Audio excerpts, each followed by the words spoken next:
एक तरफ जहां अयोध्या में भव्य राम मंदिर निर्माण शुरू हो गया है, तो वहीं दूसरी तरफ सरकार अयोध्या को सजाने और संवारने में भी जुटी है। इसी के चलते अयोध्या में अंतर्राष्ट्रीय श्री राम एयरपोर्ट सहित कई विकास योजना शुरू हो गई, जिसमें शहादतगंज से नया घाट तक सड़क चौड़ीकरण का कार्य भी होना शामिल है। लेकिन इस योजना को लेकर अब व्यापारी प्रशासन के खिलाफ आंदोलित हो गए हैं। दरअसल शहादतगंज से नया घाट तक सड़क चौड़ीकरण का कार्य के चलते व्यापारियों की दुकानें भी जद में आ रही हैं।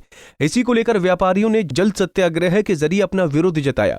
व्यापारियों की माने तो 4 लेन बनने से 1800 व्यापारी विस्थापित हो रहे हैं। इसी के चलते अब सरकार को कोई बीच का रास्ता निकालना होगा। यहाँ पर नया घाट से शहादतगंज तक और हनुमानगढ़ी से जन्मभूमि तक प्रस्तावित 4 लेन से 1800 व्यापारी विस्थापित हो रहे हैं।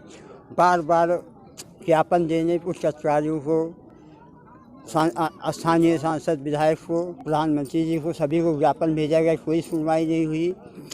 हम लोग समन्वय बैठक के लिए ज्ञापन भेजे, उस पर कोई सुनवाई नहीं हुई। लिहाजा हम लोग मजबूरी में उपवास किया गया, हवन किया गया, मनाया गया कि हम लोगों की रोजी रोटी बची रहे। 1800 नहीं कोई सुनवाई हुआ तो हम लोग आज सरजू मैया से ये मनाने आए हैं कि हम 1800 व्यापारियों की रोजी रोटी बचाएं और हम लोगों का परिवार चलने दें। वहीं पूर्व मंत्री और सपा नेता तेज नारायण पांडे ने योगी सरकार पर निशाना साधा। उन्होंने कहा कि योगी सरकार अयोध्या का विकास करना चाहती है तो बेशक करे, लेकिन व्यापारियों का रोजगार चौपट नहीं करे।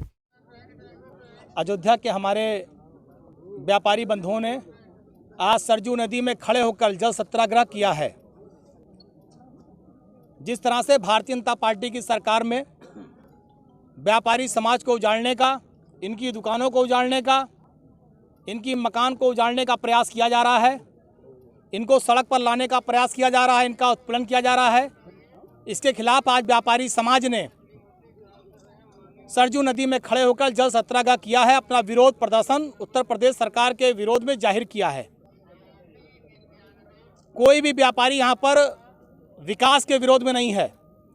विकास होना चाहिए, अच्छा विकास होना चाहिए, लेकिन किसी को उजाड़ कर, किसी को परेशान करके, किसी को सड़क पर लाकर हम ऐसे विकास का विरोध करते हैं। जब ये व्यापारी खुशहाल होगा, इनका व्यापार खुशहाल होगा, ये व्यापारी तरक्की करेंगे, तभी अयोध्या तरक्की करेगी। आपको बता दें कि अयोध्या में प्रवेश करने वाली सभी सड़कों को 4 लेन किया जा रहा है। ऐसे में करीब 1800 से ज्यादा व्यापारी 4 लेन की जद में आ रहे हैं। अयोध्या से संजीव आजाद की रिपोर्ट।